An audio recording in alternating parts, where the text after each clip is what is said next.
à tous, je suis très heureux de vous retrouver pour un grand week-end en Pays de Savoie entre les eaux bleu turquoise du lac d'Annecy et les reliefs escarpés des Alpes savoyardes. Si j'ai décidé de commencer mon week-end ici à Annecy, bien sûr, c'est pour la beauté du lac, mais surtout, c'est une base exceptionnelle pour rayonner, explorer toutes les richesses de la région. Et ici, il y a beaucoup d'activités à faire. Vous êtes donc tous les bienvenus dans vos nouvelles échappées belles pour un week-end sportif, festif, gourmand et surprenant en Pays de Savoie.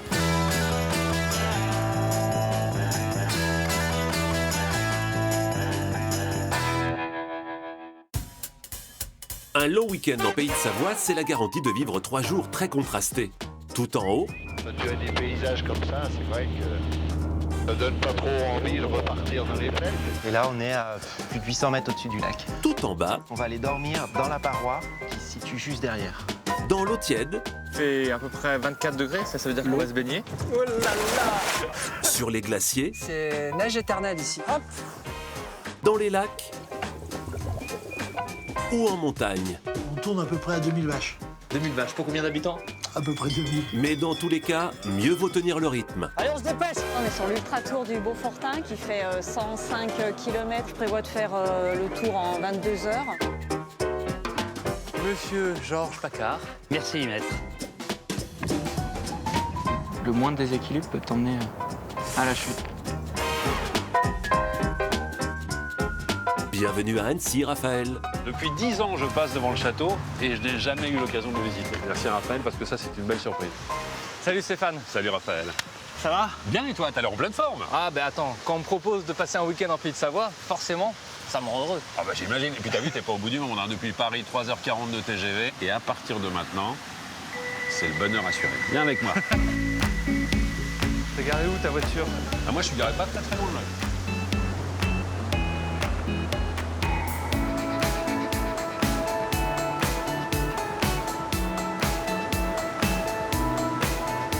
Je savais pas que t'étais annécien. Effectivement, je suis né en Bretagne, mais je suis un Haut-Savoyard d'adoption, puisque je me suis installé ici il y a 10 ans maintenant. Pour tout te dire, j'ai découvert la ville, c'était en 1982. Tu vois, j'ai fait mon service militaire ici au 27e bataillon de chasseurs alpins, monsieur. Et puis un jour, je me suis dit, si mon emploi du temps était compatible avec le fait de vivre ici, je ne m'en priverais pas. Ouais. Et il n'y a pas un jour où je regrette d'avoir fait ce choix. Regarde-moi ça, on est dans la Venise des Alpes.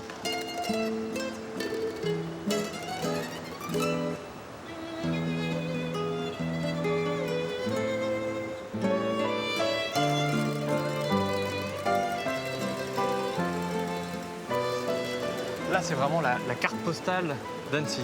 Je crois que c'est vraiment l'endroit le plus photographié de la ville. C'est un bâtiment qui date du XIIe siècle. On va retenir de son histoire que ça a été essentiellement une caserne, puis une prison jusqu'à la fin de la Seconde Guerre mondiale. On regarde ça, on dirait un bateau, la proue d'un navire.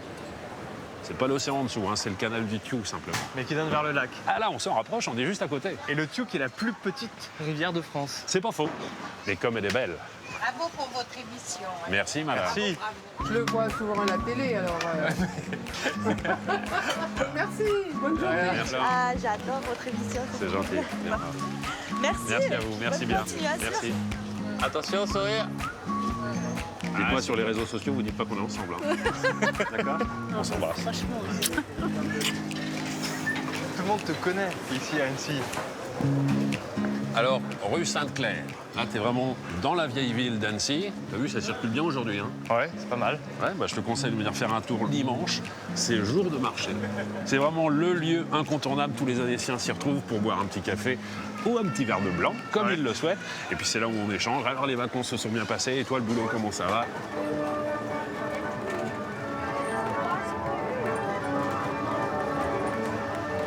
Et là, c'est vraiment agréable, c'est l'un des poumons de la ville. Ça, c'est le Central Park d'Annecy, mon bon monsieur. Ça, c'est ce qu'on appelle le Champ de Mars, c'est le paquet. Et ça Ouais. va être le trait d'union entre justement les parties urbanisées et le lac qui est juste à côté.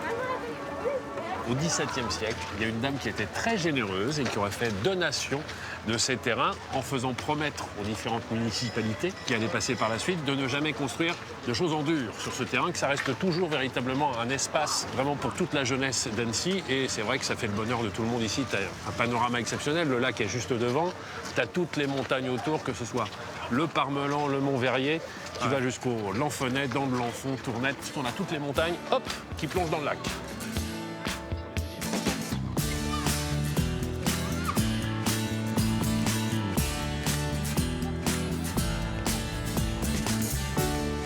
Bon, je dis rien depuis le début parce que je suis un peu baraque. Il faut vraiment que je me change et que je pose mon sac. Bon, t'inquiète pas, la voiture est garée juste là. Voilà, j'ai été surclassé là. Belle voiture, c'est une voiture familiale.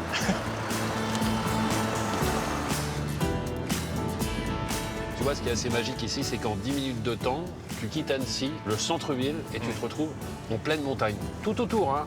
Donc vraiment, tu vas pouvoir changer de décor. Et ça, c'est vraiment quelque chose d'assez précieux. Et puis là, on arrive à ton hôtel. Surtout, t'hésites pas. Durant le week-end, si tu as besoin d'un renseignement, d'un lieu, de faire connaissance avec quelqu'un, je connais quand même un petit peu de gens maintenant depuis que je suis installé ici. Donc, t'hésites surtout pas. Ouais, j'hésiterai pas à t'appeler Stéphane.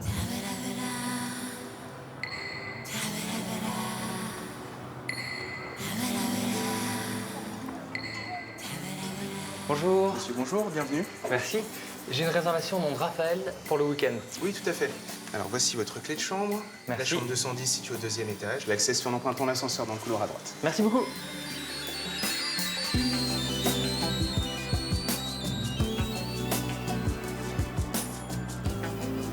Ah ouais, quand même. Je sens que j'ai passé un bon week-end.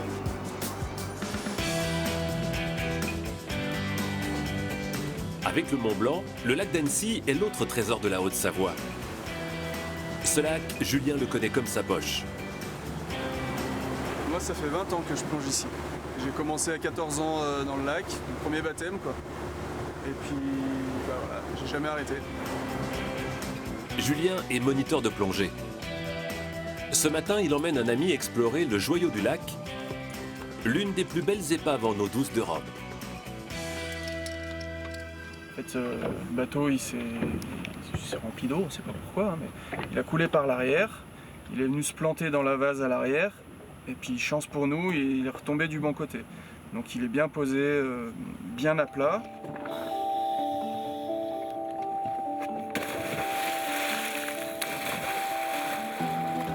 Ce matin, elle est bonne. Elle est à 23 degrés en surface, là.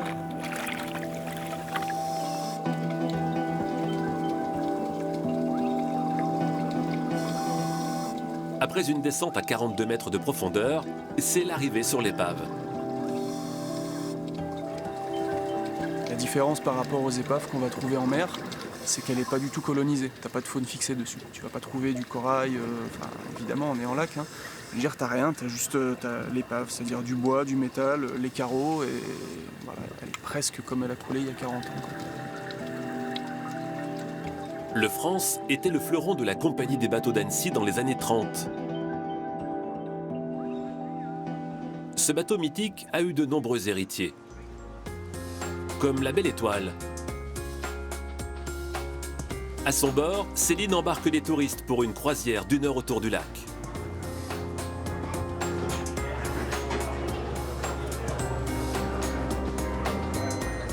Le lac se situe à l'altitude de 447 mètres. Il est alimenté par 8 rivières et par une source, et son volume des eaux est estimé à plus de 1 milliard de mètres cubes.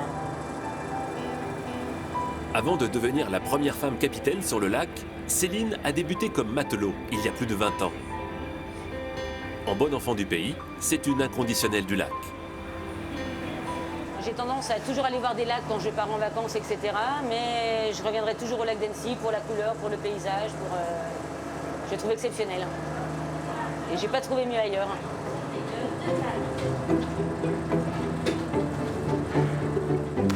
En été, le lac est un paradis pour les baigneurs et amateurs de sports nautiques.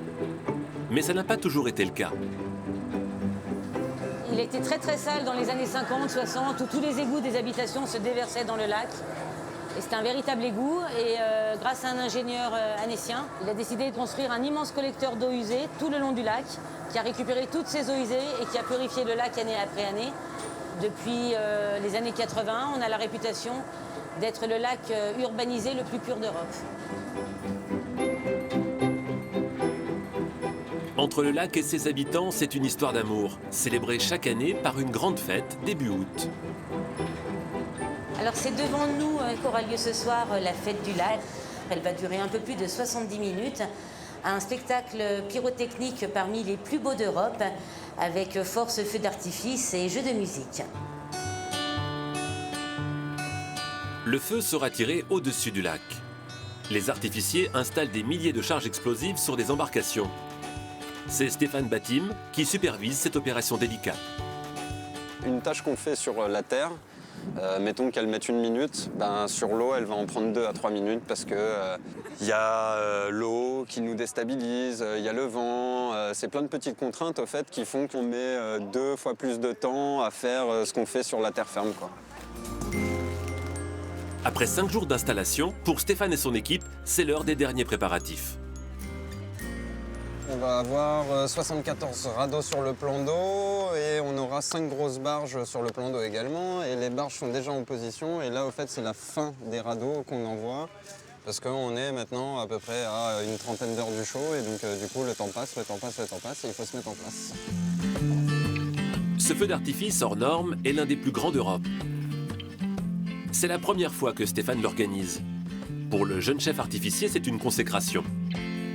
Pendant à peu près 4-5 ans, j'ai regardé le feu depuis une colline là-bas et je disais toujours à mes amis « T'inquiète, je le ferai ». Et voilà, j'y suis. Donc pari réussi. À quelques heures du show, 200 000 personnes sont attendues autour du lac. Pour trouver la meilleure place, certains sont prêts à gravir des montagnes, d'autres prennent leur bateau. Ce petit groupe organise un barbecue dans le pré d'un copain. Juste derrière nous, il y a les jets là-bas. Dans la baie là-bas, il va se passer là. Donc il va commencer vers 9h30. On va s'installer, manger, boire un petit coup et puis ça sera bien.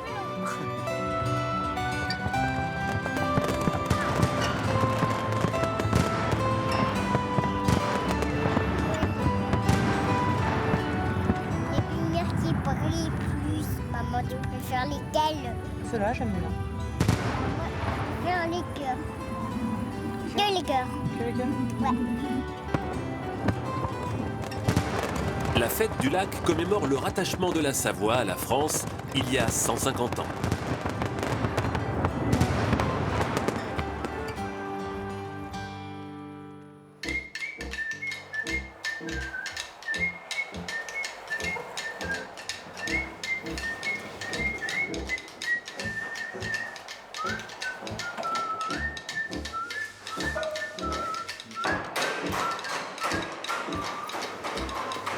Bonjour. Bonjour. Je cherche Roger.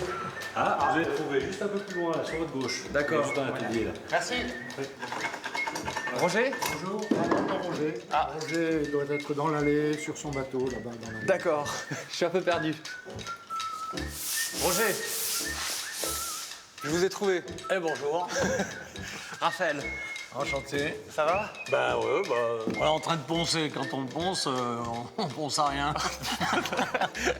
Donc c'est ici que vous redonnez une nouvelle vie au bateau du lac d'Annecy. Nous sommes une grande équipe de à peu près 70 adhérents. Et nous restaurons nos bateaux. Et je dirais restaurer, mais surtout faire vivre et empêcher de mourir des bateaux qui sont voués à la disparition. Tu peux montrer ce que tu es en train de faire sur ce bateau?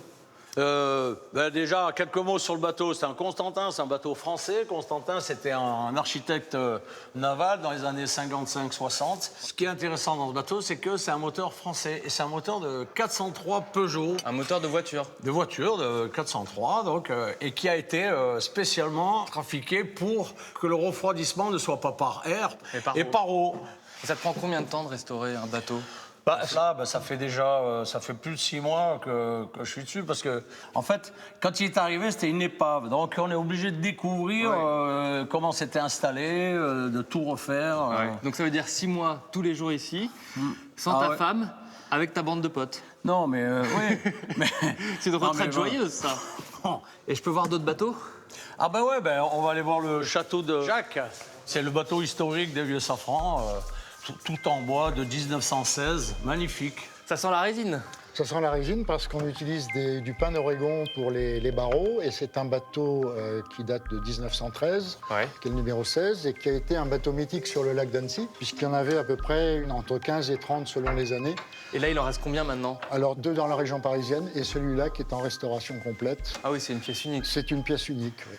Ça doit faire quelque chose de restaurer un bateau qui a une histoire importante pour le lac d'Annecy. C'est une histoire très intéressante et c'est surtout le patrimoine fluvial, maritime et lacustre qu'on est en train de restaurer. Et il est évident qu'il faut absolument conserver le patrimoine en l'état. Ouais. Et d'autant plus que c'est un bateau qui a beaucoup navigué sur le lac d'Annecy. On pourra le voir sur certaines photos que nous avons. Ah oui. Ici, sur le quai de la Tournette, là c'est à Douin aussi, et là c'est le château de Douin avec un château qui est devant. Eh bien, il y a un truc qui est sympa, c'est d'aller tout simplement faire du bateau sur le lac. Voilà. Et Roger, ça me paraît évident. Ben voilà, et puis stage à l'école de voile. Ouais, d'optimiste. Bon, eh ben allez, on y va. Merci beaucoup. Au revoir. Au revoir.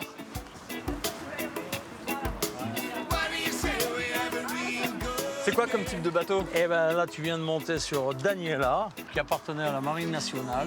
Ouais. Il est de 1968. Tu l'as restauré? Et bien sûr, en 93. On l'a pas retouché depuis, il n'a pas bougé. Le vent vient de face, donc on peut hisser maintenant. Allez, vas-y. Tu peux y aller. Moi, je pensais qu'en Haute-Savoie, on était plutôt montagnard, non? Ben, il y a les deux ici.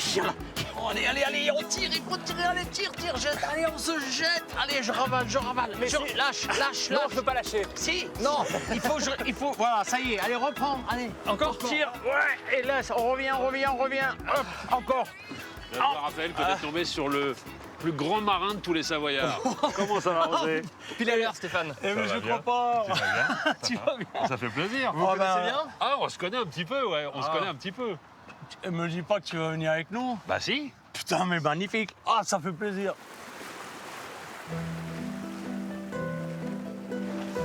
Bon, alors, attention. Attends, bouge pas parce On que... a le même problème, Stéphane, c'est que t'es grand. Ouais. Et tu vas te prendre la barre à un moment. À la boum, ouais, ça c'est sûr. Non, mais attendez. On va Voilà, prendre, ça y est. bien prendre le... Voilà, c'est bon. Tiens, tu vas prendre ça. Tu verres de bord. Quand je te dis board, ça veut dire... Tu tires. Suivant les saisons, le lac doit être très différent. Tu préfères quelle saison? Et on fait du bateau qui pleuve, qui vente, enfin surtout qui vente. Mais c'est toujours génial. Regardez les couleurs de ce lac qui changent sans arrêt, c'est fabuleux. Les couleurs sont magnifiques. Je suis désolé pour toi que t'aies pas le soleil aujourd'hui parce qu'il est vraiment, mais magique.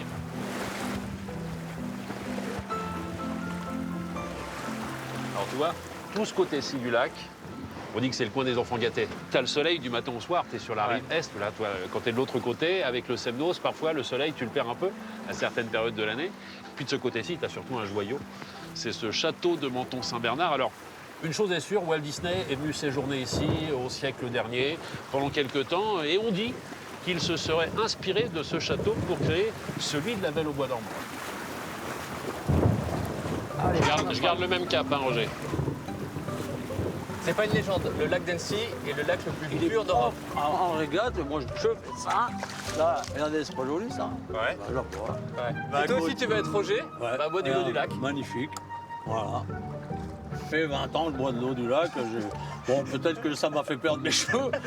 mais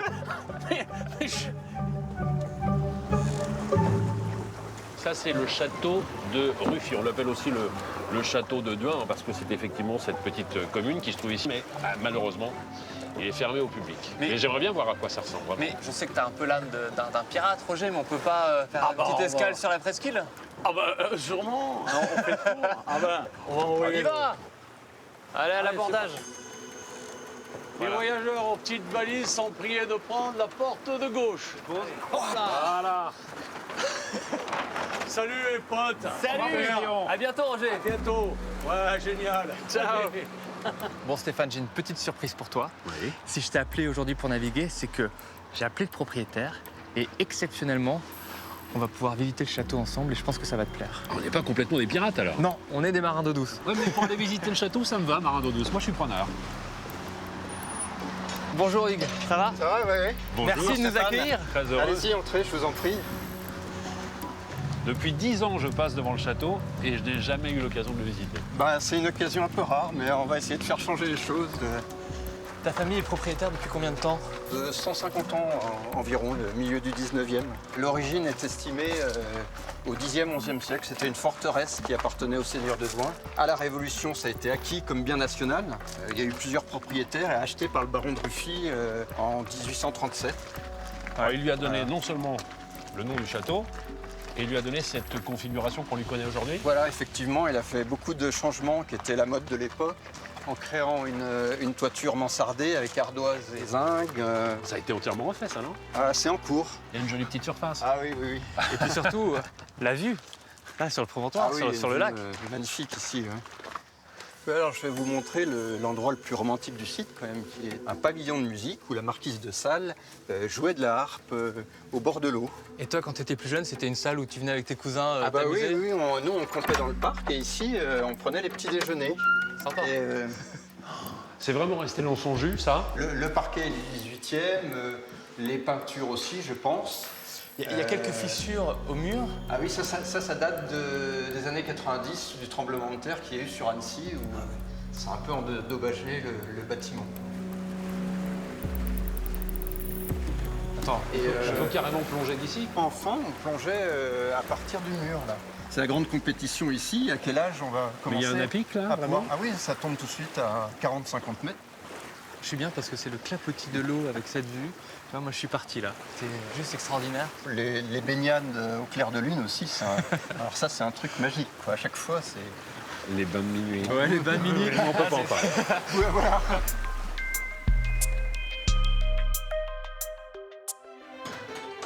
On peut rouler. Alors, il y a pas mal de toiles d'araignée. Et puis, il y a des passages assez étroits. On peut être tous les trois en même temps? Oui, c'est faisable. C'est faisable. Je garantis rien. La libération. Alors, Oh, le panorama. Ah là, vous avez une vue à 360 degrés sur le lac. C'est extraordinaire. Bah, c'est vrai que c'est un site qui a été jusqu'ici très privé, très fermé. Et moi, mon objectif, c'est justement de l'ouvrir de manière ponctuelle au public pour des événements culturels. Je dois vous remercier tous les deux. Hein. Hugues d'abord pour m'avoir autorisé à visiter le château. Je vous en prie. Et puis merci à Raphaël parce que ça, c'est une belle surprise. Allez, c'est pour te faire plaisir. C'est cadeau. Marin d'eau douce. Les habitants de Haute-Savoie jouissent d'une qualité de vie parmi les plus élevées de France.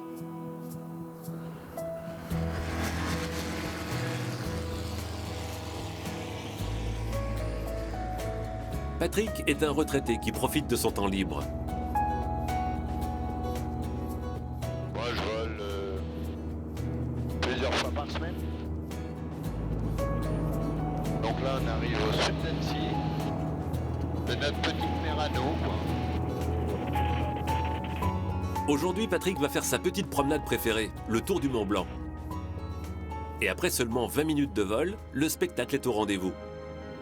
Donc ça y est, on commence à voir droit en face de nous le Mont Blanc. On va se rapprocher doucement. On voit la pointe du Mont Blanc entre les nuages.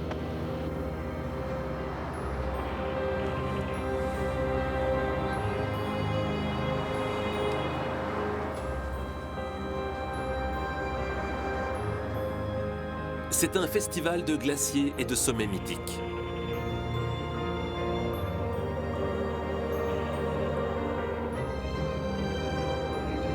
Donc là, on est pile au-dessus de la sortie de la mer de glace. Patrick est arrivé dans la région à l'âge de 15 ans. Et pour rien au monde, il n'irait s'installer ailleurs. Quand tu as des paysages comme ça, c'est vrai que ça donne pas trop envie de repartir dans les plaines. Comme Patrick, ils sont nombreux à s'être installés dans la région pour son exceptionnelle qualité de vie. En 45 ans, la population de la Haute-Savoie a même doublé. Vinka est une ancienne parisienne.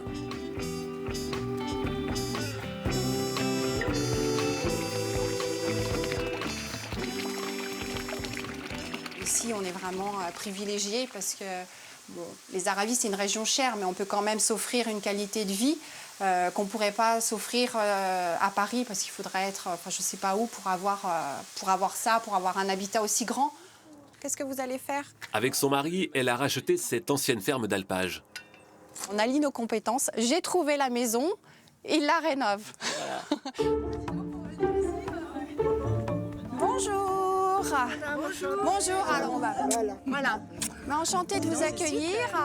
Ok. Vinka a transformé une partie de sa maison en chambre d'hôte. Voilà. Voici mes clientes pour le week-end. Nous avons Olga qui vient fêter son anniversaire en montagne. Voilà, 91 ans. à l'initiative de Monique et de Géraldine, donc les deux filles. Le cadeau, bah, c'est ça, c'est l'amener donc en montagne en compagnie de sa copine Thérèse. Ouais. Moi, ça ne m'intéresserait pas d'aller faire un grand repas royal ou ça ne m'intéresserait pas. Mais ça, oui. Oui. Le gros atout de cette région, c'est cette nature généreuse. Elle offre à ses habitants des activités pour tous les goûts. André, ce qu'il aime, c'est la pêche à la truite. On va être tranquille. Allez. Et aujourd'hui, il va faire découvrir son coin secret aux enfants de son voisin. Attention de ne pas glisser, hein. On n'a pas de chemin balisé, là. Là, c'est vraiment la nature, hein. Avec André, la truite, ça se mérite. Voilà, on y est. Hop. Là.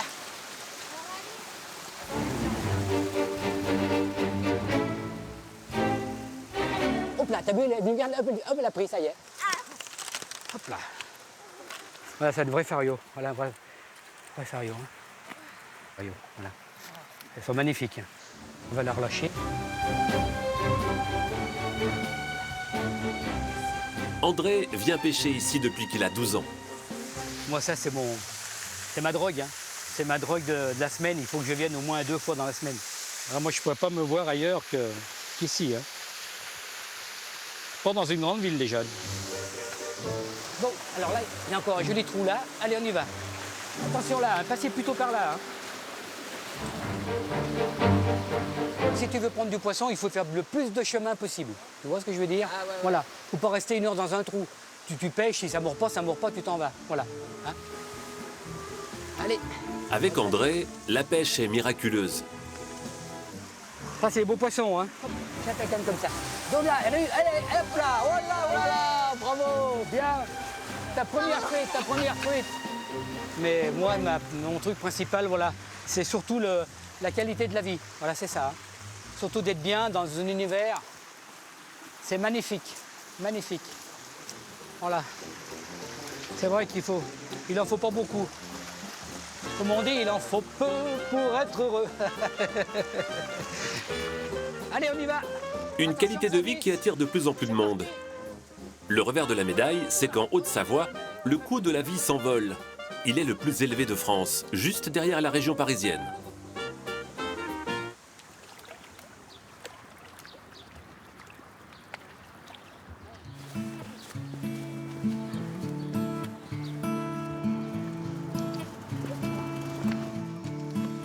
Salut Philippe.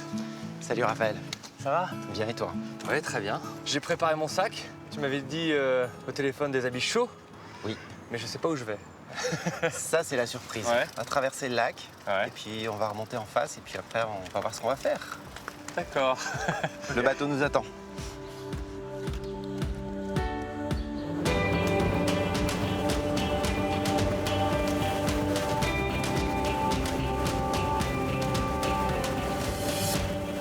Toi, t'as fait tes premières courses de montagne ici? Non, moi je suis originaire de Chambéry et j'ai vécu une bonne partie de ma jeunesse à Chambéry et je suis à Annecy depuis une vingtaine d'années. Et tu veux toujours pas me dire où on va? Alors, on va monter autour des falaises qu'on voit là, par des sentiers jusqu'à la crête sommitale et on va faire des choses vers le sommet du Verrier.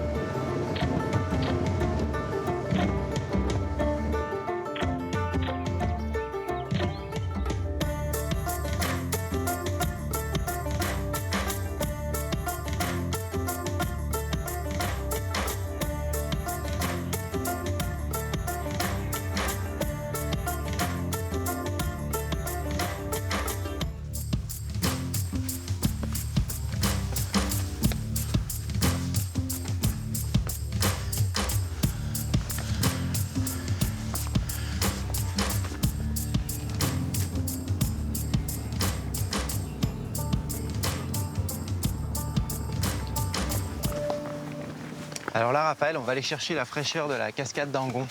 C'est un haut lieu du canyoning. Super. Tu dois y aller là sur la main. Et tu tiens non, là, elle descend tout de suite après Céline. Voilà. Allez Céline, lâche-toi. Voilà. Nickel. Assis-toi dans ton Voilà. Allez, descends. Voilà, regarde donc, c'est bon. Impeccable. Enjoy. Tu auras juste à te laisser glisser en position toboggan, ok? Ça va? Pas de rien à faire. Ça se passe bien? L'été, quand il fait chaud comme ça, c'est super agréable de pouvoir échapper à la canicule et d'aller se mettre dans l'eau, faire des toboggans, des sauts. C'est une activité très ludique.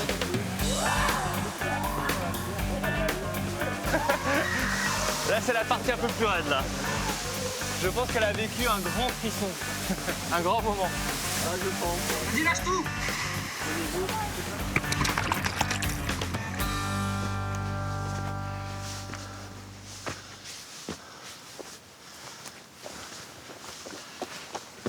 Philippe, on arrive dans combien de temps?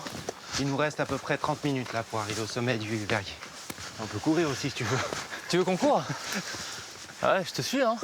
C'est pas tous les jours qu'on peut s'entraîner avec Philippe Bateau.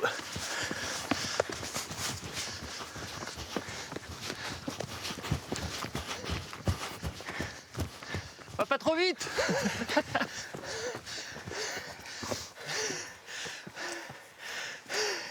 C'est toi qui as eu cette idée ou pas? Ah, je crois pas, hein. Je me souviens plus. J'aurais dû faire du trail. Ouais. On apprend à gérer son effort normalement. Ouais. C'est-à-dire qu'on fait pas du tout comme ça. Ah non, non, non. On fait comment? Eh ben, on monte régulièrement. Ouais. On peut monter vite, mais toujours régulièrement. Ouais.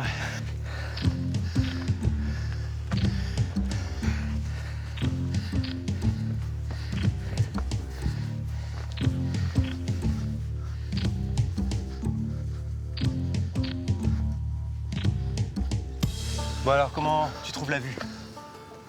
Incroyable. Fantastique. Là, on est à plus de 800 mètres au-dessus du lac. Et tu peux me dire maintenant ce qu'on va faire ou pas? On va aller dormir dans la paroi qui se situe juste derrière. C'est-à-dire dormir dans la paroi? On va vraiment dormir dans la paroi. Donc, t'imagines une falaise raide et lisse. Ouais. Et on va installer un porte-à-lège. Donc, c'est un petit lit de paroi qui a été inventé par les alpinistes. Au-dessus du vide? Complètement au-dessus du vide. Ok. Salut. Philippe, merci. Ben non, tu vas pas me laisser là.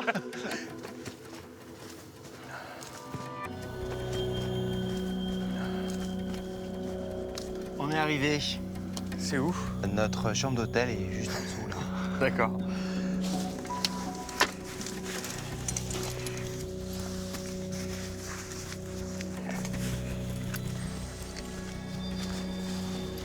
Donc on va clipper nos deux longes là-dessus. Donc tu vas te mettre en tension sur la corde jaune et puis te pencher en arrière, comme ça, en laissant les pieds le plus haut possible. Puis tu vas poser tes pieds bien à plat comme ça. C'est pas du tout naturel de se mettre dans le vide comme ça, c'est très particulier pour moi. Impeccable. Puis on va descendre ensemble. Le monde vertical, ouais.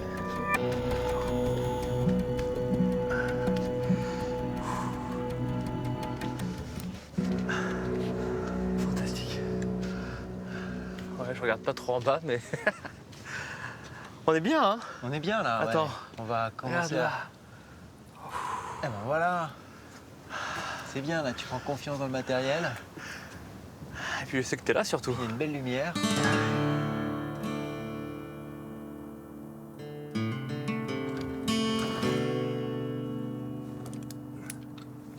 Et voilà. Hop. Voilà. On va pouvoir venir s'asseoir par là. Chambre avec vue. Ah ouais, ça s'appelle chambre avec vue. Hop là. Ah, c'est dément.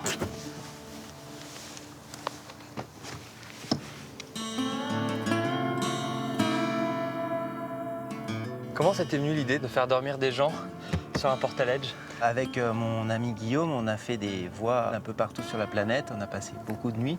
Et après, quand on revenait d'expédition, on montrait les images dans des conférences. Ce qui interpellait le plus les gens, c'était pas notre ascension dont on était fiers, mais c'était le fait d'avoir passé 5 jours, 6 jours dans la paroi, d'avoir dormi sur porte-à-ledge. Alors on s'est dit, si ça interpelle les gens comme ça, on va leur proposer. En fait, tu fais vivre au commun des mortels les sensations d'un alpiniste. Exactement, on peut vivre là en accédant juste en faisant un petit rappel à ce qu'on vit dans une grande paroi, goûter à la vie dans l'univers vertical. Et là maintenant, Raphaël, comme on est en Savoie, on va se faire une fondue. Une vraie fondue savoyarde? Une vraie fondue savoyarde, avec 3 fromages. Avec plaisir.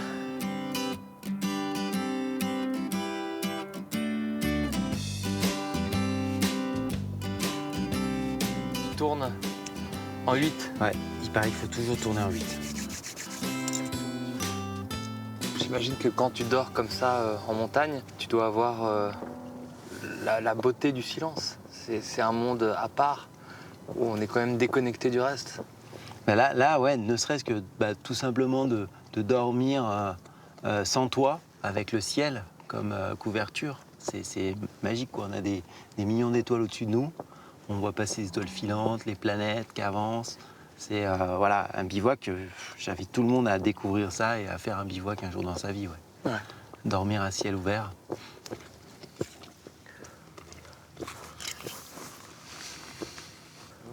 Elle est bonne, hein? Ah, c'est super bonne. Oh, c'est trop bon. C'est ma première fondue du week-end. C'est vrai? Ouais. Alors, côté vide ou côté mur? Allez, côté ville. Côté vide. Ah ouais, côté ville vide. Quelle journée! Ça a commencé sur l'eau et ça finit dans les airs. Exactement. Et puis là, regarde la ville qui commence vraiment à s'illuminer. Magnifique là. C'est fou.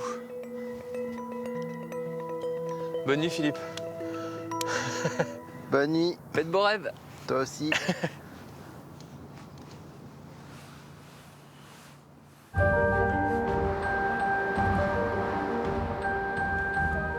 Le ciel du lac d'Annecy est un paradis pour les parapentistes. C'est reparti. Elliot est l'un des meilleurs pilotes du monde. Et il vient souvent s'entraîner ici. C'est un des spots dit le plus joli et les conditions sont super agréables. Ça vole 80% du temps, donc c'est pas le petit spot du dimanche. J'ai mon papa qui fait du parapente depuis très longtemps. Depuis que je suis tout gamin, à l'âge de 2 ans, je disais à peine papa-maman et je disais déjà parapente pour qu'il m'emmène voler. Elliot est spécialiste de parapente acrobatique.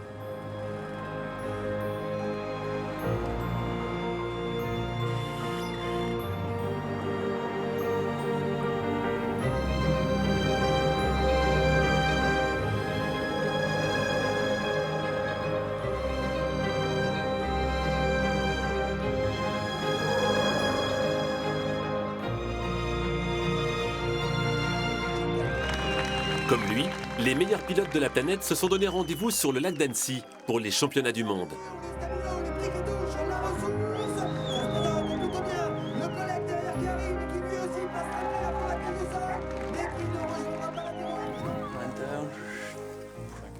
Elliot vole aussi en duo. Avec son coéquipier, avant de s'élancer, ils répètent une dernière fois leur chorégraphie.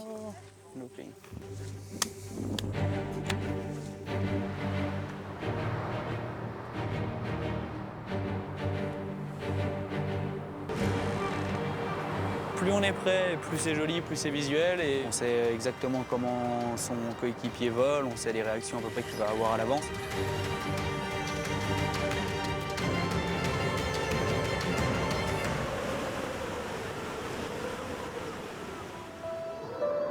Toutes ces montagnes des pays de Savoie sont un Eldorado pour les sports en pleine nature. Et la discipline qui explose ces dernières années, c'est l'ultra trail. De longues courses sur les chemins de randonnée. Faites attention, pour le départ, on sait que ça va partir très vite. 3h30 du matin. Voilà quelques-uns des favoris qui sont déjà au portillon ici. Là, je suis un peu endormie là, pour l'instant ce matin, mais bon, je vais me réveiller quand on va commencer à courir. Marie-Laure et ses 2 fils s'apprêtent à courir plus de 100 km. Là, on est sur l'Ultra Tour du Beaufortin qui fait 105 km. Donc moi, je prévois de faire le tour en 22 heures. Ces athlètes s'élancent pour courir l'équivalent de 2 marathons et demi et monter 20 fois la Tour Eiffel.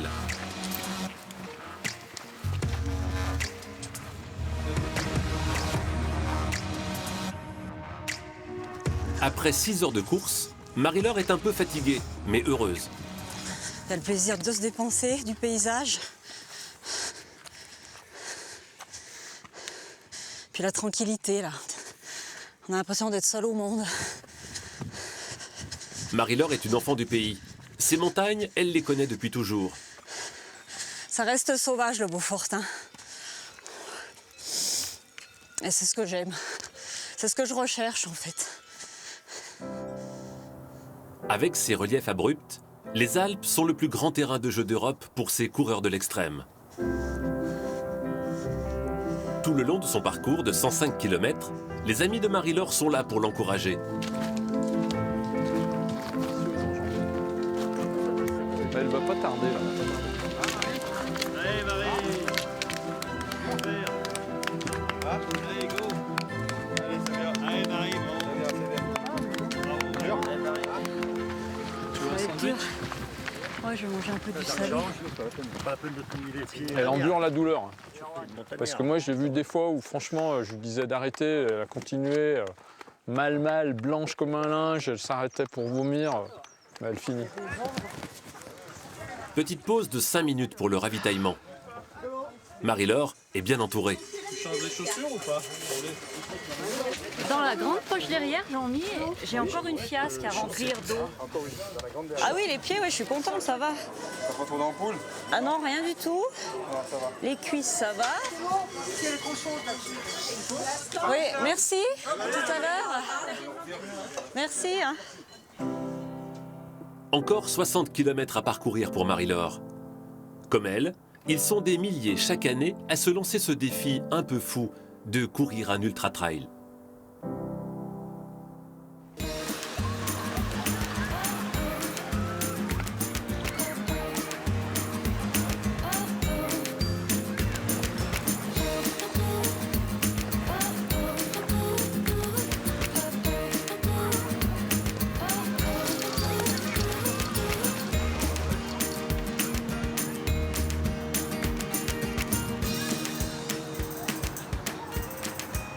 Je n'ose pas te déranger. Bonjour. Ça va? Ouais, ça va. T'es funambule? Ouais, je suis funambule, ouais, c'est ça. C'est ça? Ça s'appelle la slackline. En fait, D'accord. c'est le genre de funambulisme moderne. Ouais. Sauf qu'au lieu de marcher sur un câble qui est tendu ou stabilisé, et ben on marche sur une sangle qui est D'accord. souple. Voilà. Oula. Fais attention, en plus d'être impressionnant, c'est beau à regarder. Oui, c'est vrai que c'est un peu différent du câble. Quand il y a du mouvement, en fait, c'est une esthétique un peu différente. Ouais. On peut faire plein de choses, en fait. Et attends, quand je regarde là où t'as tendu ta corde, t'as quand même un panorama incroyable. Et c'est dur ou pas? Je m'en rends pas compte. Alors oui, c'est assez difficile. En fait, là, j'ai un bon niveau quand même. J'ai le record du monde de highline. Là, c'est au ras du sol, ça s'appelle la slackline. Dans le vide, c'est la même discipline, ça s'appelle la highline. C'est la même chose, sauf que c'est sécurisé avec du matériel en plus et dans le vide. Ça se fait en montagne. D'ailleurs, demain, je vais au Parmelan. C'est une montagne qui est au-dessus d'Annecy, qui est super belle. C'est là qu'il y a la première ligne de France qui a été installée. Et j'irai avec 2 copains demain. D'accord. Si ça te tente de venir voir et d'essayer. J'irai avec vous. Bah génial. On se retrouve au Parmelan demain. Ouais, nickel, demain Ça matin. marche. Bon, je te laisse t'entraîner. Ok. Et à demain. À demain. Salut. Salut.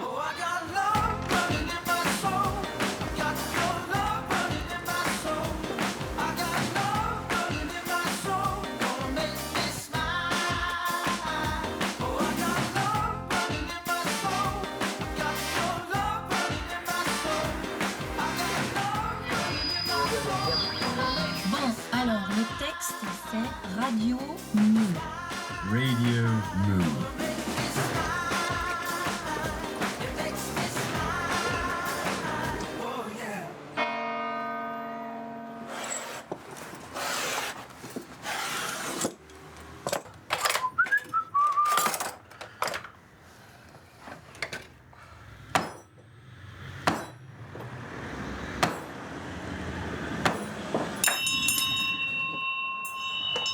Bonjour. Bonjour. Je peux jeter un petit coup d'œil? Bien sûr. Bien sûr, bien sûr. Ah, ça sent le cuir, ici.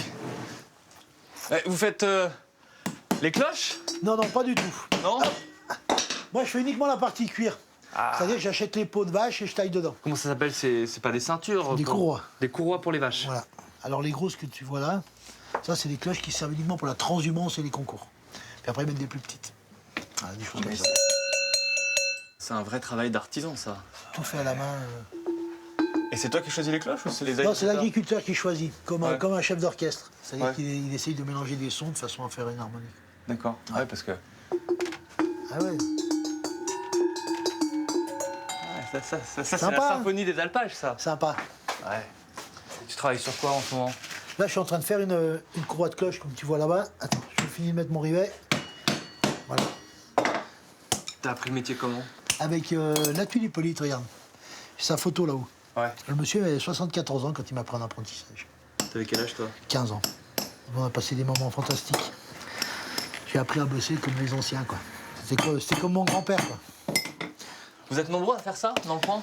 Dans le coin, on est 2. Alors 2 pour combien de vaches? Ah, le rapport, j'ai jamais pensé à le faire. Une petite idée, au Grand Bornand, on tourne à peu près à 2000 vaches. 2000 vaches, pour combien d'habitants? À peu près 2000. Ah d'accord. On a chacun notre vache. Ouais, il y a du boulot alors. Ouais, il y a du boulot. Regarde, je vais te montrer quelque chose. Tu fais quoi cet après-midi? Je vais me balader là dans les alpages. Et la touche finale. Voilà. Alors, tu vas monter direction le col de la Colombière. Ouais. Et tu demandes Karine et Michel. J'ai une cloche à leur réparer. Il y en a pour 2 minutes. Tu montes direction le col de la Colombière.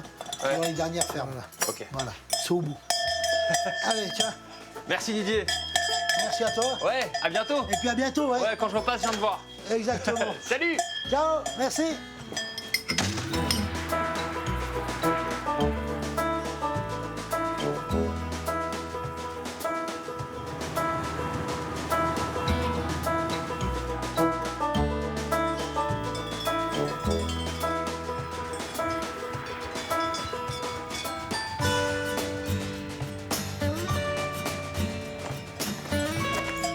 Michel, Karine.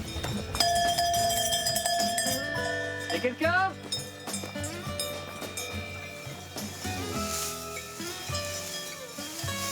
Salut Michel. Salut, Raphaël. Ça va? J'ai un petit cadeau, enfin un petit cadeau. Une mission de la part de Didier, c'est le collier avec Merci. la cloche. Merci. Je viens d'arriver sur la petite route là. Comment s'appelle ce petit hameau? C'est les chalets cuilleries. Et c'est ici qu'on fabrique le fameux reblochon des Aravis. Ouais, et nous on est en plus en agriculture bio.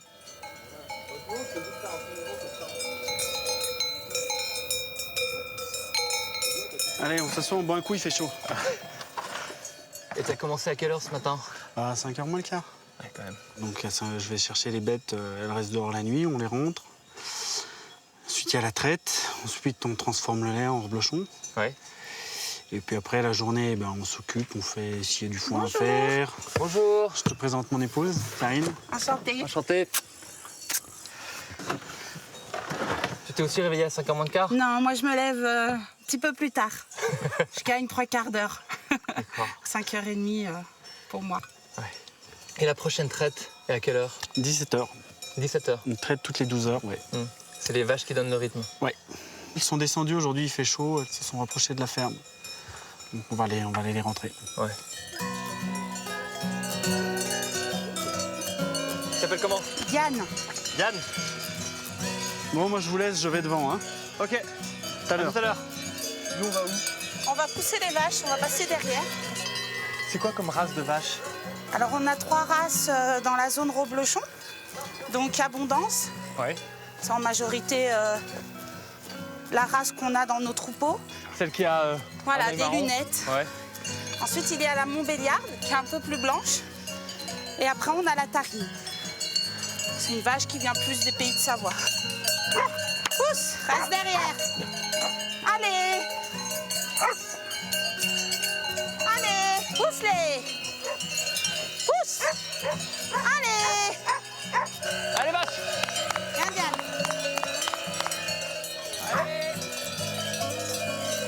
Et Michel les réceptionne à l'intérieur? Voilà, il y a Michel et puis je crois que Jean est aussi rentré l'aider. Ouais.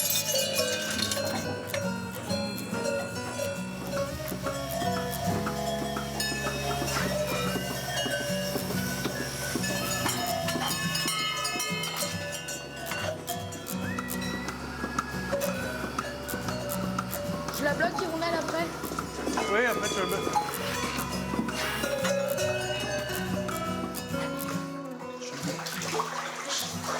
Là, je commence à mouler.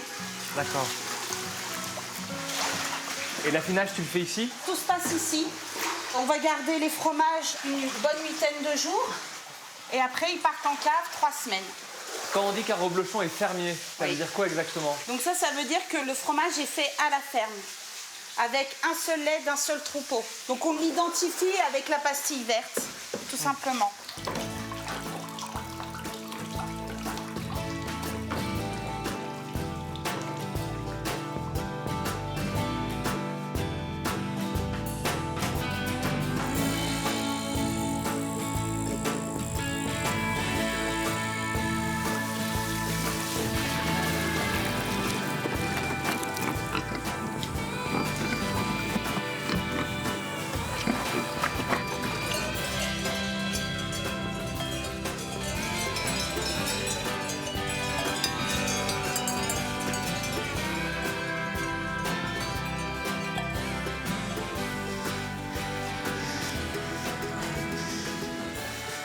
Ah, ça y est, le reblochon. Et voilà. Il est là. Ah, super. Parfait. Qui le coupe? Toi l'honneur. Merci. Qui veut du pain? Moi, je veux bien. Alors? Parfait.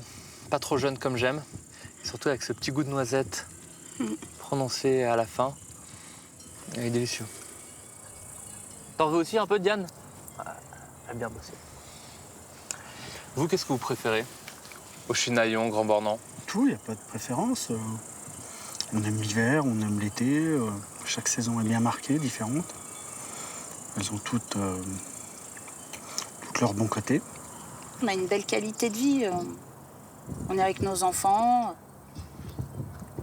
Qui n'ont pas l'air malheureux. Non. Non. Apparemment, hein. Ça vous arrive d'avoir le temps de partir en vacances? Non. Non? Non. Jamais. On est parti une fois pour les petits 3 jours il y a 5 ans, 6 ans. On est monté à Disney.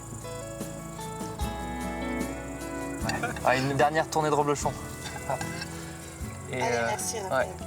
Merci Karine, merci Michel. Merci. Et merci les enfants pour cette très belle journée.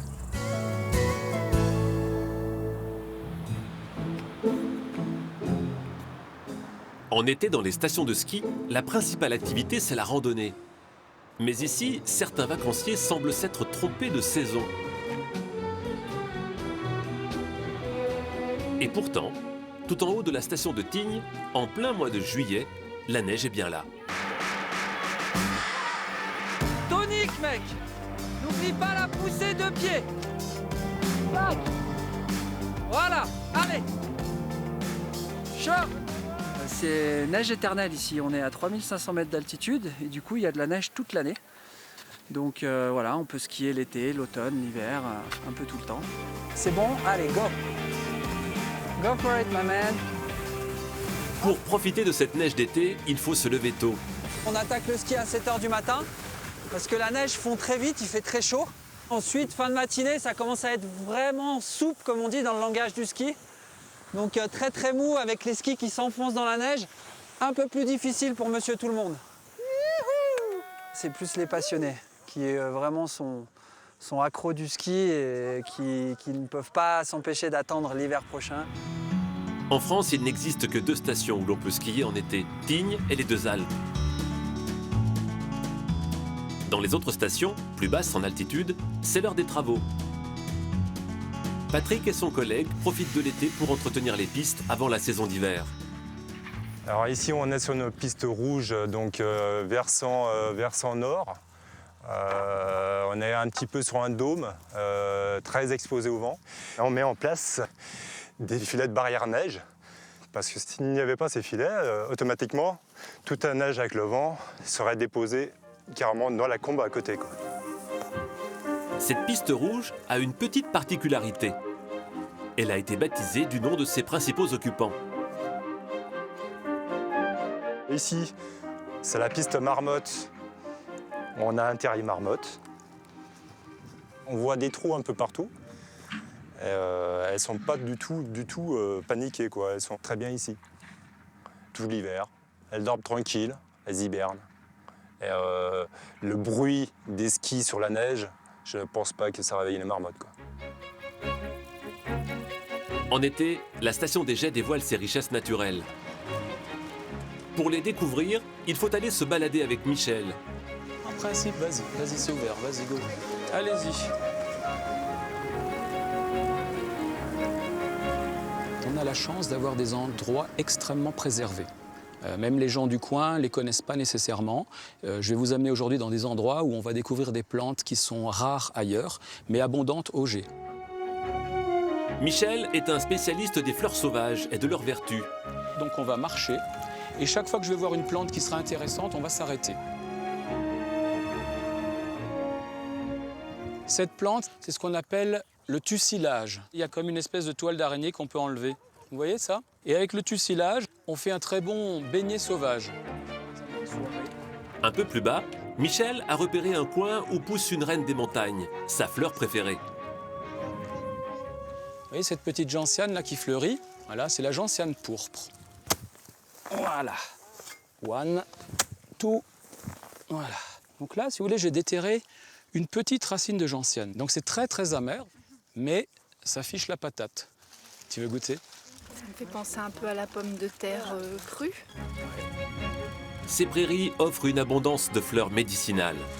Donc l'arnica, c'est 7 fleurs. Tout le monde a un jour mangé des granulés d'arnica ou vous êtes fait un petit bobo et vous avez mis de l'arnica. Avec les plantes récoltées, Michel apprend aux vacanciers à préparer des remèdes de grand-mère.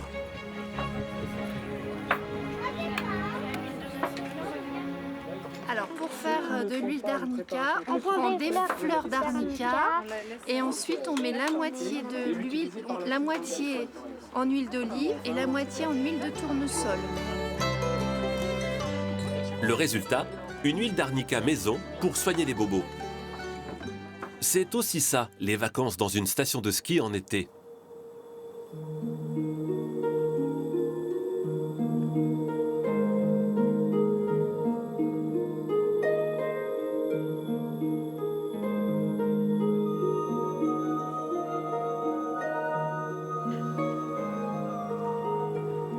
Salut Alain! Salut! Ça va? Très bien. Tiens, merci. Attention, je t'arrête le bateau. C'est bon.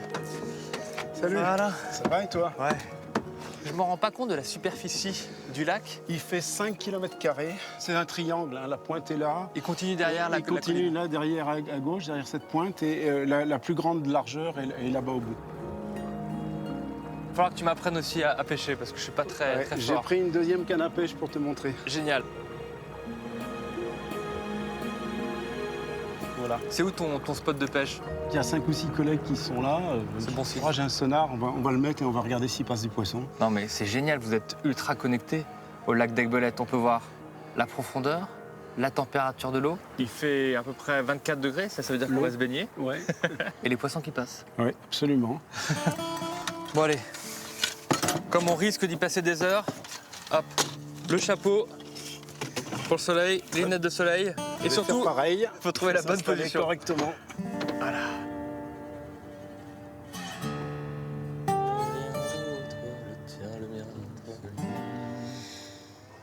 Le temps de pêcher un petit livaret. Voilà. Ben, ce qui est bien, c'est même quand on n'a pas de poisson, c'est quand même une activité de plein air extraordinaire. Beau temps, on respire, bon air de la montagne, grand soleil. On est bien en Savoie. Ah ouais, c'est extraordinaire. Tu penses à quoi pendant des heures, toi, quand tu pêches? Les gens qui me connaissent ne comprennent pas comment je peux rester 4-5 heures à pêcher. Et au contraire, moi, ça me détend, ça me vide la tête et je trouve ça extraordinaire. Oh, regarde, Raphaël, il y en a un qui a plus de chance que nous, il vient d'en prendre un là-bas. Il est en train de le remonter le bateau là-bas. Ça fait 1h30 qu'on est sur notre canne et c'est lui qui prend le poisson.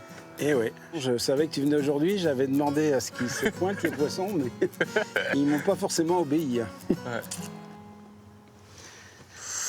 Mais tu sais, je sens que ça ment. Non, sans rigoler, je sens que... non, sans rigoler, je sens que ça ment. Tiens, si, regarde. Non, sans rigoler. Non, mais sans rigoler, j'ai quelque chose, regarde. Je pense que c'est pas un lavaret. Ah, mais moi-même, avec une friture, je suis heureux. C'est un petit... Toi, je suis pas... Ouais, c'est un petit lavaret, il est petit, C'est pas vrai. mais on aura le plaisir quand même d'avoir pris un poisson. Quoi, 2 heures 2h30 d'attente? Voilà. Mais on a pris un lavaret. On a pris un lavaret. On a le droit de garder que les poissons de plus de 35 cm. Alors, il faut te dépêcher de le remettre à l'eau tant qu'il est encore vivant. Ouais. Et on a un poisson. C'est nous. Il deviendra grand et ensuite on pourra le repêcher quand il sera plus grand. Dépêche-toi de le mettre à l'eau avant qu'il meure quand même. Prends ta liberté, toi. Allez, hop. Ah.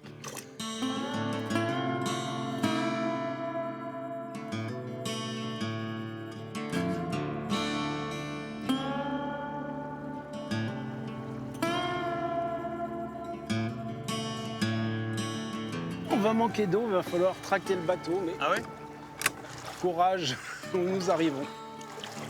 Dis-moi, c'est la Polynésie savoyarde ici? Ah ouais, c'est la grande île d'Aiguebelette. Mais c'est très joli. Tu m'emmènes où? Bah là, je t'emmène visiter une particularité de la grande île du lac d'Aiguebelette. Il y a une surprise sur cette île.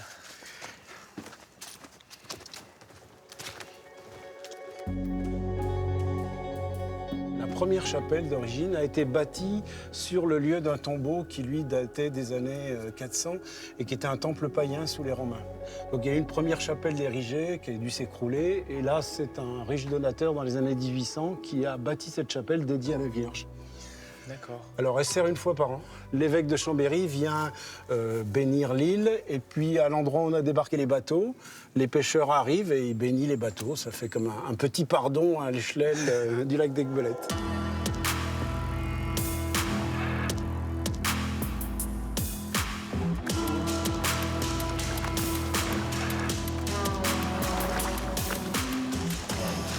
C'est moi, Alain, ou j'ai l'impression qu'on n'est pas très rapide? Bonjour. Vous vous entraînez pour une compétition? Oui, les championnats de France Battelon qui vont se dérouler à Gravelines. Ah oui, oh là, ça plaisante pas là. C'est un bon spot, le lac d'Aiguebelette, pour s'entraîner? Oui, l'année dernière, il s'est déroulé les championnats du monde 2015 et ça a permis au lac d'être connu dans le monde entier par ses qualités. Il est assez calme, il y a peu de vent et puis le cadre, il est magnifique, les couleurs, elles sont superbes. Et puis il y a une bonne distance. C'est super agréable. C'est combien de kilomètres? 3,5 km nous on fait en longueur. Ouais. Et donc du coup, on va jusqu'à 20 km et voilà, on les fait et ça passe tout seul. Et puis quand tu lèves la tête, voilà, il y a tout ce qu'il y a autour, incroyable. voilà. Ce qui n'est pas le cas de tout le monde, mais nous on en profite et on est très heureuses. Bonne chance pour la suite, merci beaucoup. Merci beaucoup, vous aussi. Continuez bien. Oui. Au revoir. Au revoir. On risque d'arriver après vous. Hein. Ah on vous attend, on vous attend.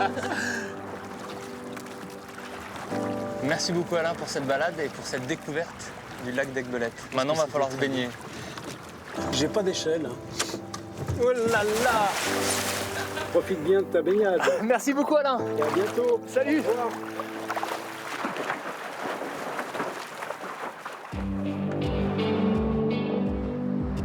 En plus des grands lacs comme celui d'Annecy ou du Bourget, les pays de Savoie regorgent de petits lacs méconnus situés en haute montagne. Ce sont des sanctuaires naturels préservés des activités humaines.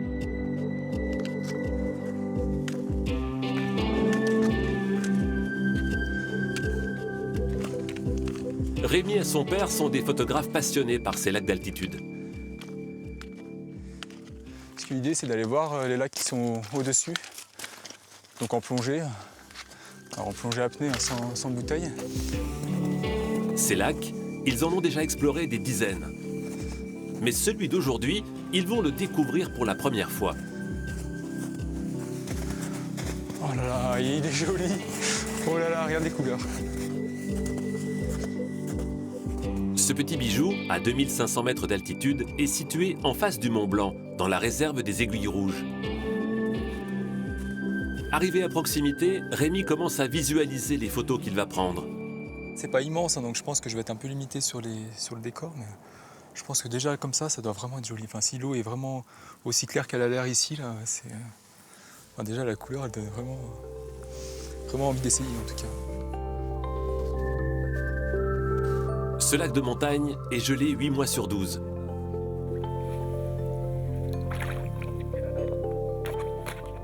Voilà, on est bien à zéro. Il n'y a pas de doute. C'est toute la glace en surface. Là, on se croirait sous la banquise alors qu'en fait on est ici dans les Alpes.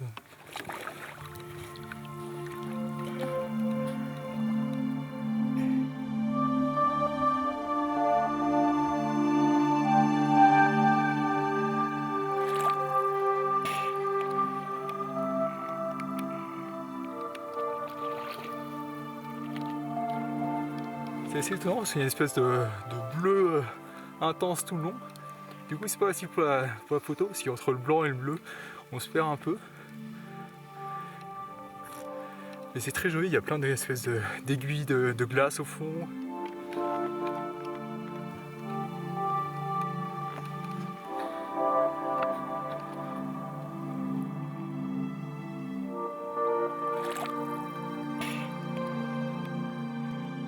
J'ai réussi à passer dessous, il y a un trou en fait, donc j'ai pu passer dessous. C'est assez joli parce que ça fait une espèce de banquise avec des rainures, on voit la lumière un peu au travers.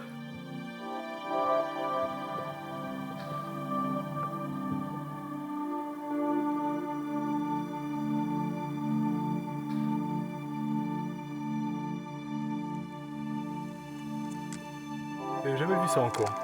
C'est vraiment le côté découverte qui m'intéresse, quoi. Donc ouais, le côté sauvage, le côté d'aller là où peut-être personne n'est allé. Le lac de montagne, il y en a plusieurs centaines, pour pas dire milliers, un peu partout dans les Alpes, donc on a le choix, quoi.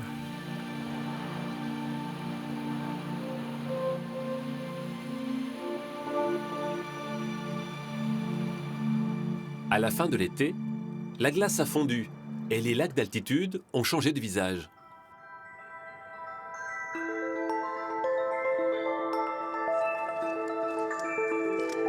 Ils sont alors suivis de près par les scientifiques qui viennent ausculter leur état de santé.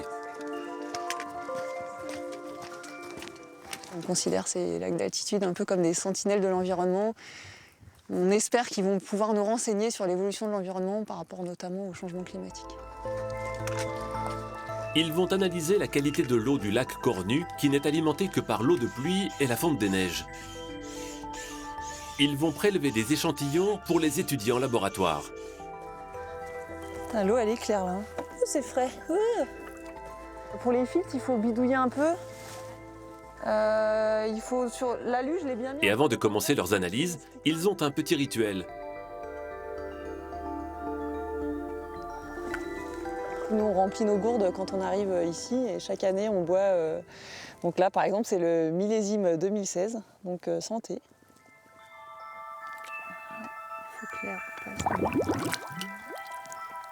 La profondeur, là, on est à 21 mètres de fond.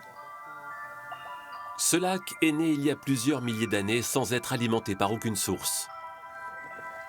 C'est une eau qui est vraiment pure et propre et qui est pour l'instant incomparable avec des lacs de plaine ou des lacs qui sont à côté de grandes villes. Donc on est sur des lacs très propres et donc c'est des quantités très infimes pour l'instant de polluants qu'on mesure. Mais c'est justement cette petite quantité qui nous intéresse pour voir comment elle va évoluer. L'étude de ces lacs a commencé il y a 10 ans. Pour les scientifiques, il est encore trop tôt pour savoir s'ils seront impactés par le réchauffement climatique. Mais une chose est sûre, leur équilibre est fragile.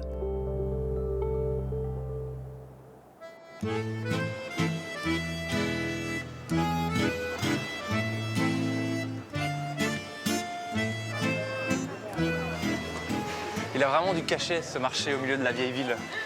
Dans les petites ruelles. Plein de couleurs. Ouais. Plein de couleurs et puis surtout on connaît beaucoup de personnes. Hein, parce que je suis né rue Sainte-Claire, là dans la rue. Ici? Mes parents étaient charcutiers, donc j'ai grandi dans ce quartier. T'as grandi au-dessus du marché? Et voilà, au-dessus du marché. Tu vois, regarde les beaux légumes qu'il y a. Des légumes qui n'ont pas connu le frigo. Bon, je vais te présenter un producteur de fruits. Bonjour. Allez.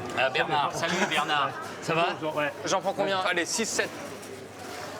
Tu mets ça sur le compte du chef? Ben oui, sur le compte. Maintenant, la prochaine fois que je viens, je mets ça sur le compte de la ciboulette. Prendrais pas un tome ou fromage de chèvre pour la randonnée? Non, je vais pas me faire ça un donne repas. de l'énergie. Je vais pas me faire un repas gastronomique. D'ailleurs, il faut que j'y aille parce que je suis attendu pour l'ascension. Bon, alors, ce qu'on fait, tu vas faire ton ascension et puis tu passes au restaurant Casser la Croûte tout à l'heure. D'accord. Hein? On ne refuse jamais l'invitation d'un chef étoilé. Jamais. Merci, Georges. Bonne montée.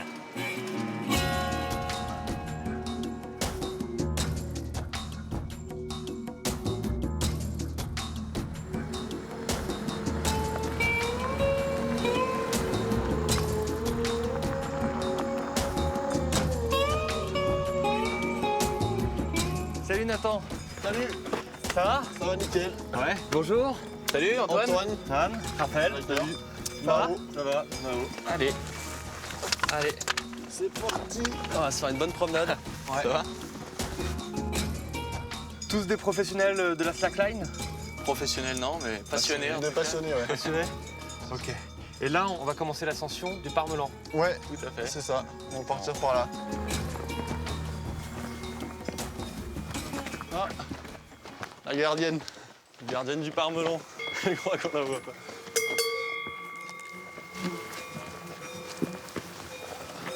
Ah, ça y est, là, on voit le refuge où on va là. Ouais, juste en face. Là? Ouais. On a un peu de route quand même. C'est pas tout près?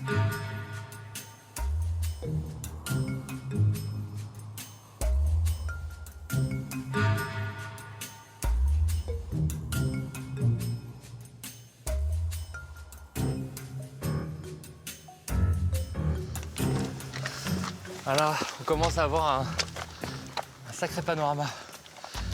Ouais, on arrive sur le plateau du Parmelan. Ah, c'est fantastique. On voit le Mont Blanc là en face, on le devine. Ouais, on le voit bien, on voit tout là. 4810 mètres, plus ou moins. Oui. Bonjour. Bonjour. Bonjour. Vous montez? Oui, on monte et vous? Descends. Vous descendez?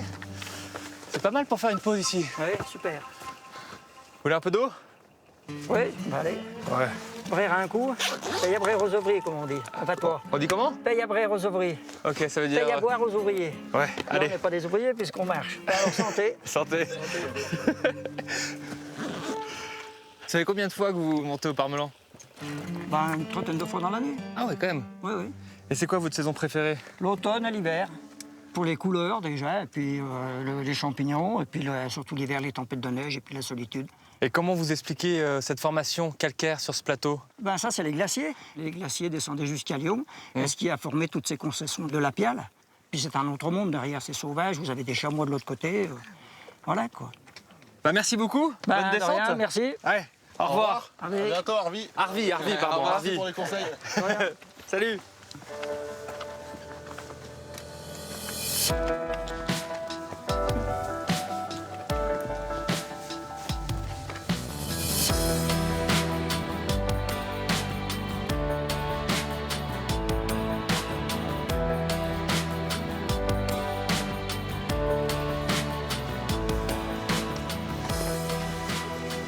Ça y est, on est arrivé. Bon, bah, Raphaël, nous, on va par là.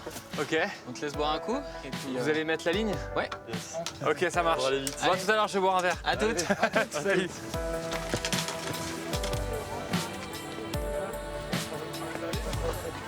Et voilà. Merci. Santé. Merci beaucoup.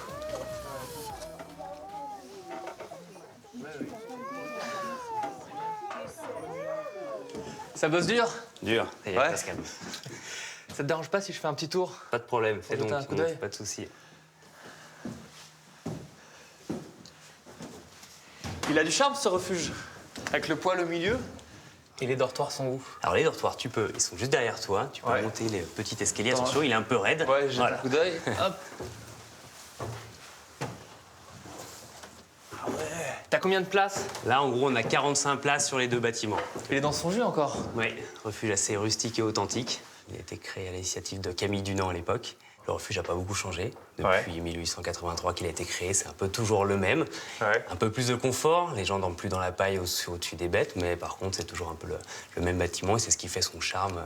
Donc toi, tu restes toute la saison? Voilà, moi je ici. reste les 4 mois sur place au refuge. Alors, pas trop la civilisation pendant 4 mois. Tu redescends un peu ou pas? Pas du tout. C'est Nathalie qui s'en charge, qui fait celle qui s'occupe de la cuisine. Donc elle fait les courses une fois par semaine. Elle met tout dans le monde charge. Et donc c'est elle qui redescend un petit peu. Moi, je reverrai la vie un peu plus tard. Bon, je vais te laisser travailler. Merci. Je retourne voir mes amis au-dessus du vide. Pas de problème. À plus tard. Salut.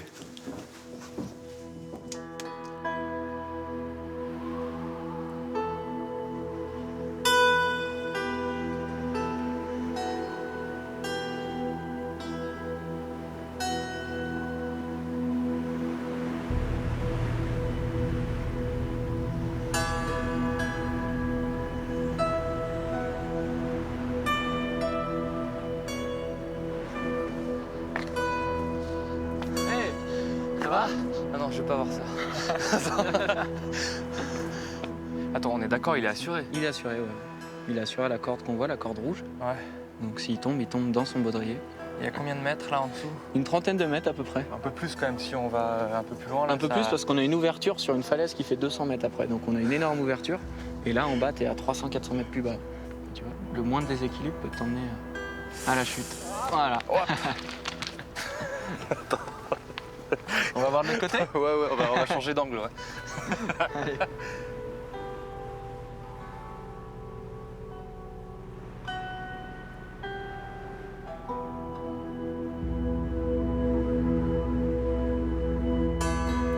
Là, c'est magnifique. On recherche vraiment la beauté du lieu. La slack, c'est un sport où il y a beaucoup de temps d'attente parce que c'est très mental quand même de faire des choses comme ça. Et du coup, il nous faut quand même un beau panorama pour attendre. La beauté du monde à portée de main. Tout à fait. Oups. Voilà. Retour sur le banc. Reprends ton souffle. T'es quand même, on sent que c'est intense, quoi. Chaque pas est millimétré et puis ça demande une concentration phénoménale. Moi, je pense que c'est un état méditatif. Je pense que c'est ça qui me plaît. Et cet instant présent et de vivre cet instant intensément au milieu des éléments. Oui, voilà, c'est dans les éléments, dans ce qu'on fait, dans la nature. Et tout devient plus intense, en fait. Ça sensibilise extrêmement. C'est génial. On sent que t'es profondément bien. Ouais, bah, t'aligne. Si ça se sent, c'est bien. Bon, c'est ton tour maintenant. Hein. Allez, c'est parti. Antoine.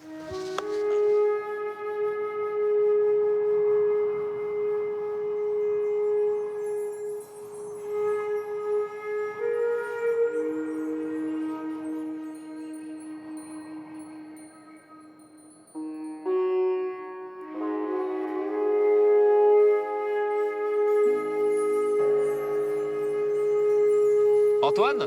Ouais. Est-ce que ça marche avec les filles, ça? De faire quelques figures? C'est pas mal, ouais. C'est pas mal. En général. Après, si ça marche pas, tu peux faire ça.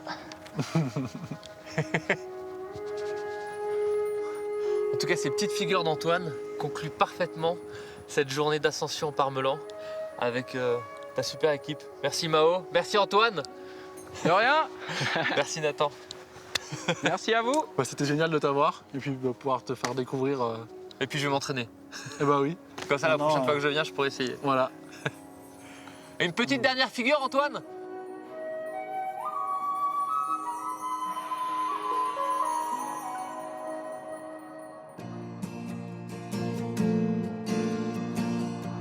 Les Alpes sont riches d'une faune sauvage variée. Mais certaines espèces aujourd'hui préservées avaient bien failli disparaître à cause de l'homme il y a quelques décennies. C'est le cas du chamois. Thibaut est un garde-chasse un peu à part. Sa mission est de capturer des animaux sauvages pour les analyser. Mais là, il y a l'air d'avoir au moins une vingtaine d'animaux en haut, qui sont à peu près 250 mètres au-dessus du filet. On a mis toutes les chances de notre côté, les filets sont posés, les pièges sont tendus, les appâts sont mis en place. Mais on n'est pas à l'abri qu'il y ait le mauvais temps qui arrive, on n'est pas à l'abri qu'il y ait un parapente, un randonneur qui fasse fuir les animaux. Donc c'est ça le petit côté un peu délicat de la manip. Règle numéro 1, pour ne pas se faire repérer, il faut avancer à pas de loup.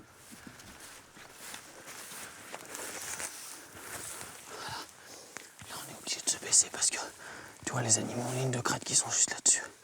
On en voit qui se découpent dans le ciel.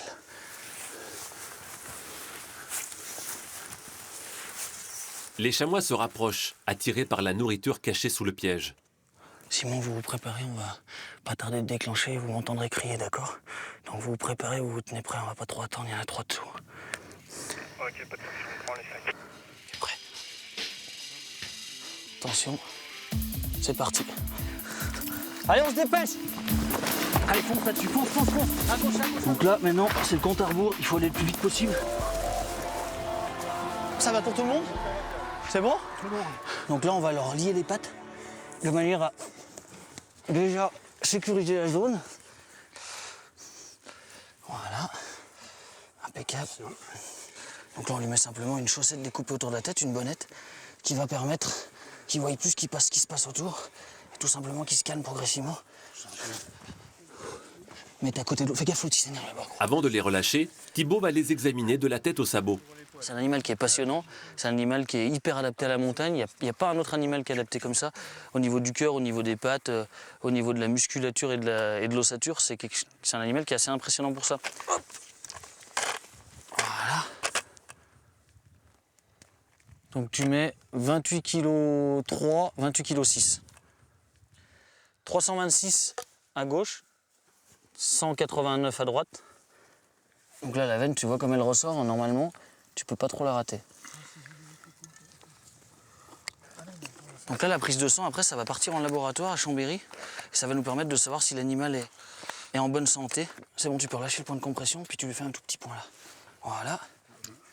Dernière étape, Thibaut lui installe un collier GPS pour pouvoir suivre ses déplacements.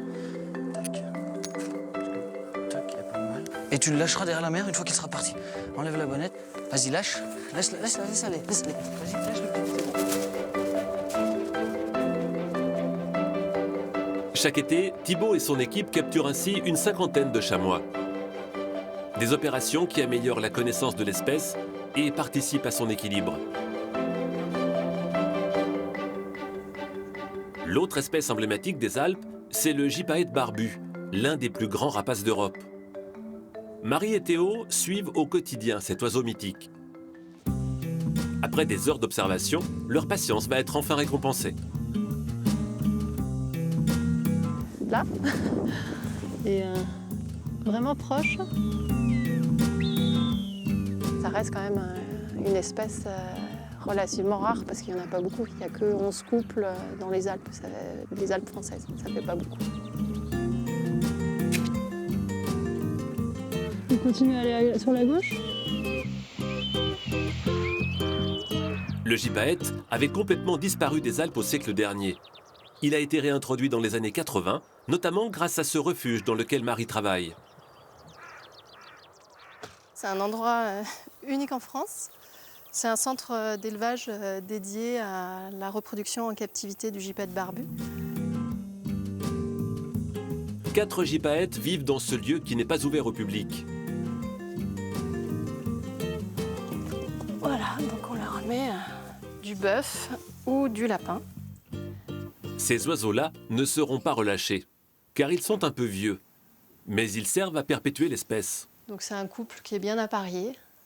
Ils ont donné naissance à 4 poussins, dont certains donc, ont été réintroduits, notamment dans le Vercors.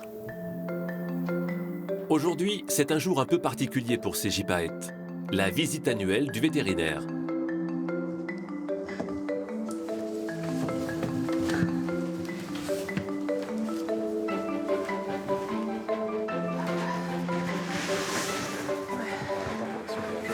Tu prends, hop. C'est bon, je tiens. Voilà, on essaye d'éviter au maximum de les manipuler, de les stresser. On le fait seulement une fois par an pour vérifier qu'ils sont en bonne santé.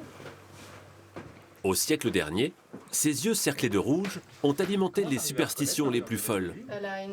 On l'accusait à tort, bien évidemment, d'enlever les enfants et de s'attaquer aux troupeaux. Et on croyait qu'il prenait des bains de sang de ses victimes. Et il a été éradiqué à coups de fusil, d'empoisonnement des Alpes.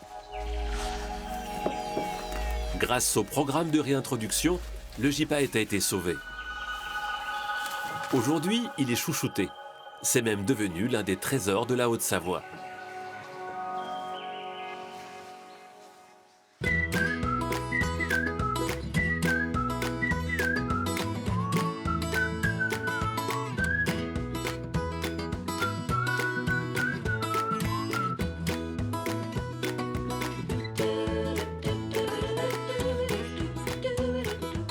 Il faudrait 2 mises en bouche, s'il vous plaît.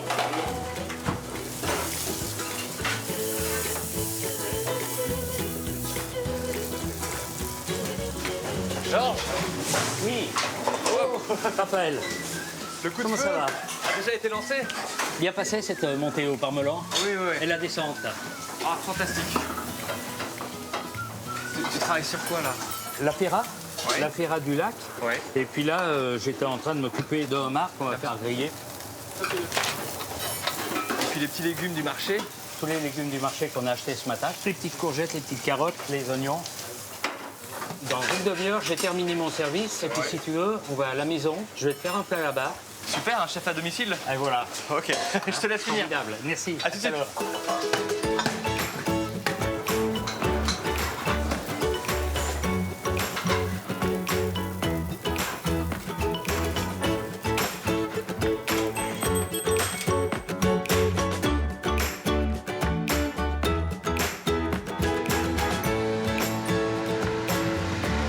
T'as ouvert ton restaurant La Ciboulette il y a combien de temps? Il y a 30 ans.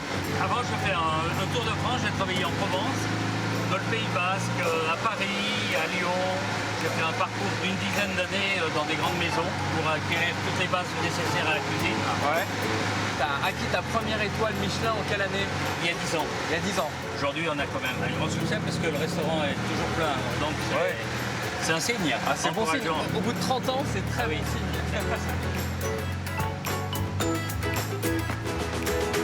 Ah, on est arrivé.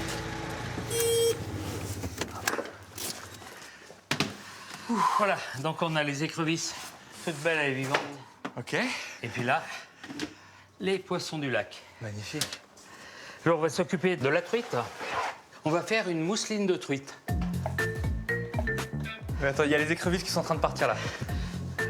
Toi, tu t'occupes de surveiller les écrevisses et puis moi, je m'occupe de la mousse de la cuisine. de truite. D'accord, ok. Donc on a la chair très très fine. Ouais. Alors on va mettre une petite pincée de sel, de la crème fraîche. Toi, ça t'est venu comment, l'envie de cuisiner? Depuis tout petit. J'ai mes parents qui étaient charcutiers, mon autre grand-père était boulanger, toute la famille était dans les métiers de bouche. Puis j'ai eu le déclic lors de mon premier stage et j'ai gardé la voie de la cuisine. Ah, ça a l'air bien, hein? Là, c'est parfait. Si un jour tu cherches du travail... Hein, un petit stage? Un petit stage. À La Ciboulette? La région ou le lac d'Annecy influence ton travail, ta création? Ah oui, bien sûr. Parce qu'on a ce lac à portée de main, on a ces montagnes, on a tout ce qu'il faut pour travailler. Il faut puiser dans cet environnement pour créer nos recettes. C'est frappant, en Savoie et en Haute-Savoie, il y a une pépinière de talents, des grands chefs. Comment t'expliques ça? Nous sommes une région riche en produits, et puis on a quand même des monuments comme Marc Véra, qui était quand même la locomotive de cette nouvelle génération de cuisiniers. Puis après, il y a une pépinière de jeunes talents qui ont soif, qui ont envie, et puis on sent que ça pousse. Ouais. C'est pour ça qu'il ne faut pas se laisser aller. Oui. Il faut toujours se réinventer. Eh bien, exactement. Bon, alors c'est quoi la suite de la Alors, on recette? va faire les écrevisses.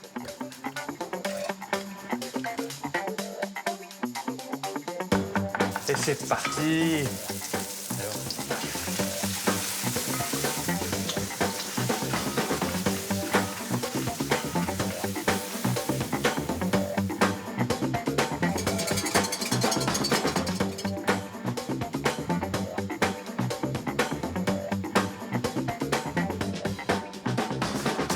Monsieur Georges Paccard. Merci, maître. Alors, qu'est-ce que t'en dis?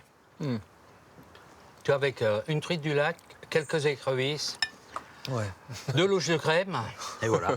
2 branches d'estragon. Je parle, c'est pas aussi simple que ça. Non, c'est très raffiné, c'est très délicat. Merci, Georges. Eh bien, allez. À l'amitié, et puis merci. L'amitié.